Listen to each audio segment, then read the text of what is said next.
Hello again and welcome to Ndudu by Fafa.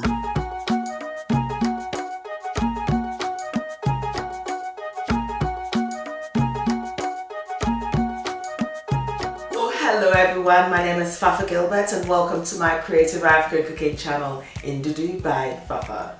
Now Ndudu means food in the Ewe language from Ghana, and of course I'm Ewe. So yeah, Ndudu by Fafa is food by Fafa, simple as that. So now welcome to my creative African cooking channel. And today on the menu, I do have this beautiful juicy spatchcock grilled chicken. It's so moist and delicious. How do I do this? So you do get your whole chicken, and it's best to actually get your corn-fed chicken, which is great. It's like ifiakoko, yes. So to start off, I'm actually taking the part of the legs that are just not needed and then the tips of the wings as well. Now, I'm not going to throw these away. These actually do form part of my chicken stock. And I'm actually using a pair of sharp scissors, which is actually important. You can get this online. And what I'm actually trying to do is actually take the vertebra of the chicken off, as you can see here. Now, please do take all necessary precautions when you're dealing with any sharp objects. Now, I'm just making sure everything is intact and I'm taking the excess flesh off, and that looks good. So I'm just gonna slightly wash my chicken, yes, and then it's ready. So that's it. It's like, yeah, so I lay it flat, and what I use is my palm just to break that bone in the breast section, and that just flattens it. What this means is, it means that this chicken actually cooks evenly because you flattened it, and that's the whole point. So this is great thing to actually do for your barbecues. And now we come into the spring, summertime, like this is a must-try recipe. So now that I've got this, what I'm actually going to do is add some lemon zest. The reason why I do prefer the zest is it actually has this lemony oils and is more intense in its flavor. And of course I do add the juice as well, so nothing goes to waste. So what this does is the lemon actually breaks the fibers of the chicken, and also I'm adding some olive oil for that moisture as well. So that's just like I'm infusing things here, you know, and I'm just rubbing this all over and marinate this for at least about 10 minutes just to allow the lemon juice and the flavor and the zest and oils to actually infuse into the chicken.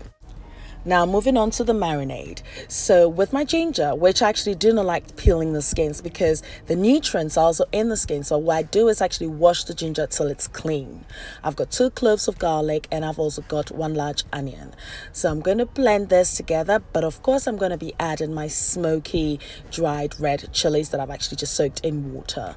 If you don't have access to the smoky dried red chilies, you can actually use normal red chilies. I'm adding everything now to my blender, and you think that's done? Oh no. So now I'm actually adding caraway seeds. Now this gives this dish this aromatic and beautiful flavor. So at this point, I'm actually going to add my marinade to my chicken, and I'm going to be rubbing this all over the chicken and into every crevices that's in here because I want to infuse this chicken with flavors. Now it's best to actually marinate this overnight or for a minimum of an hour because you just want this infusion to take place. Now another tip is it's best to actually use either free-range corn-fed chicken or an organic chicken, because I'll tell you what, the texture and the flavor alone is incredible.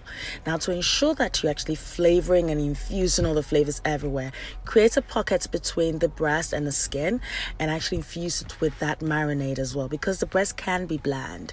So you can see this infusion is taking it to another level. Very simple dish to actually make. Yet again, you can actually make your marinade and leave it in the fridge. At this point, preheat your oven to 180 degrees, and I'm going to cover this with my foil, as you can see here, because I'm going to trap in the heat and actually just cook this. Once you've actually marinated your chicken for a minimum of an hour, take it out of the fridge and bring it out to room temperature, and then place it in your oven, covered for 25 minutes, so the steam would actually cook the chicken just perfectly. After 25 minutes, you need to baste your chicken, which means that the juice of the chicken, you need to reintroduce that flavor back into the chicken. So of course, now all I need is for it to grill just beautifully, because it's grilled and steamed at the same time and it's just going to be moist.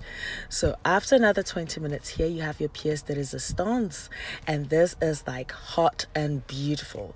So at this point, this is where I'm actually going to be adding my herbs. You can be creative with the type of herbs that you use. I'm actually using some Greek basil here, which would actually add its beautiful scented aromatic taste and flavor into this dish, because this is still hot. You could use coriander or parsley as well. It works just perfectly.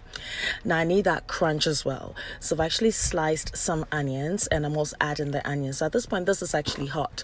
So I'm just going to add the onions now, and then add some juice to the onions so that it cooks it slightly. Exactly. It's all about the flavor. And then you leave it for it to actually allow it to rest. Now this is where the flavors are incorporating, because you've actually broken the fibers by adding the lemon to it, and it's actually taking on the smoky chili spice, and now you've added your Greek basil, and you add in your onions, and this is ready, is rested, and it's moist. Look at the heat. Look at this beauty. This is going to my mouth straight. Now I'll leave a transcript of this recipe, including the list of ingredients, on my blog ndudubyfafa.blogspot.com. I hope you are inspired to try the recipe, and don't forget to click the subscribe button if you haven't done so yet. Anyway, until next time, take care of you, be nice, be beautiful, and thank you for watching.